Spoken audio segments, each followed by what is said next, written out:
साथियों, सामान्य प्रबंधन की इस क्लास में आपका एक बार फिर स्वागत है। आज हम प्रबंधन के उद्देश्य मतलब ऑब्जेक्टिव ऑफ मैनेजमेंट को देखेंगे।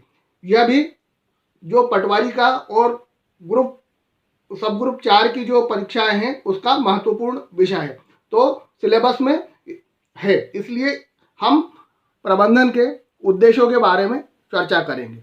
किसी संगठन, संस्था, व्यावसायिक प्रतिष्ठान, औद्योगिक संस्थान, शैक्षणिक संस्थान की स्थापना कुछ निश्चित उद्देश्यों को पूरा करने के लिए की जाती है। अतः संस्था के उच्च स्तर के प्रबंधन को इन उद्देश्यों को स्पष्ट करना होता है, जिससे संगठन एवं संस्था से जुड़ा प्रत्येक व्यक्ति उन उद्देश्यों की प्राप्ति के लिए अपनी पूरी क्षमताओं के साथ संस्था के संसाधनों का न्यूनतम उपयोग करते हुए निर्धारित समय में उन उद्देश्यों की पूर्ति के लिए निरंतर प्रयास करता रहे। किसी संगठन अथवा संस्था के उद्देश्यों को इस तरह विभाजित कर अध्ययन किया जा सकता है।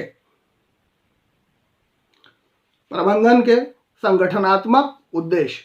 किसी संगठन या संस्था में उसके प्रबंधन का यह मुख्य दायित्व होता है कि वह अपनी संस्था के उद्देश्यों में अपनी संस्था से जुड़े हुए व्यक्तियों के आर्थिक, सामाजिक, सांस्कृतिक और राजनीतिक हितों को सर्वोच्च प्राथमिकता दे। अन्यथा इसके अभाव में लोग संस्था या संगठन से दूर होते जाएंगे तथा संगठन या संस्था का अस्तित्व खतरे में पड़ जाएगा। यदि संस्था या संगठन व्यावसायिक उद्देश्य के लिए बनाया गया है तो उससे जुड़े व्यक्तियों को निरंतर अपने द्वारा लगाई गई पूंजी पर लाभ प्राप्त होते रहना चाहिए। प्रबंधन का उद्देश्य होना चाहिए कि अपने जो शेयर होल्डर हैं या जो संगठन के साथी हैं उनको निरंतर लाभ पहुंचता रहे।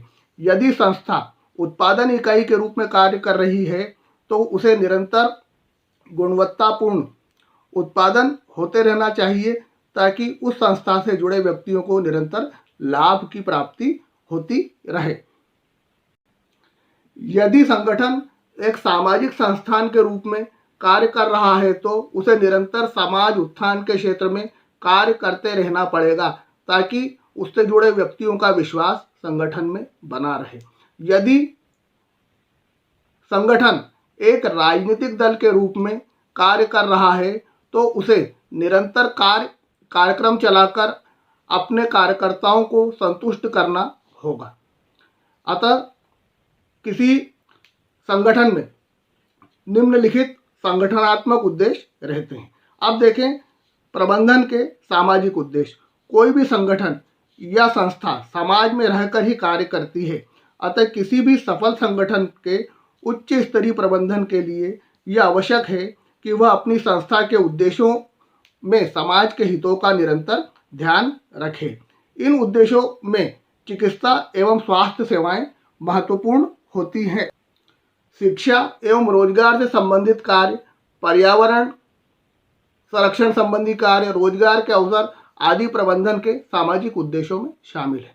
अब प्रबंधन के व्यक्तिगत उद्देश्य। किसी संगठन से जुड़े हुए कर्मचारियों की व्यक्तिगत आवश्यकताओं की पूर्ति करना संस्था के व्यक्तिगत उद्देश्यों में शामिल होना चाहिए। किसी संगठन में संतुष्ट एवं प्रेरित कर्मचारी संस्था का महत्वपूर्ण संसाधन होता है।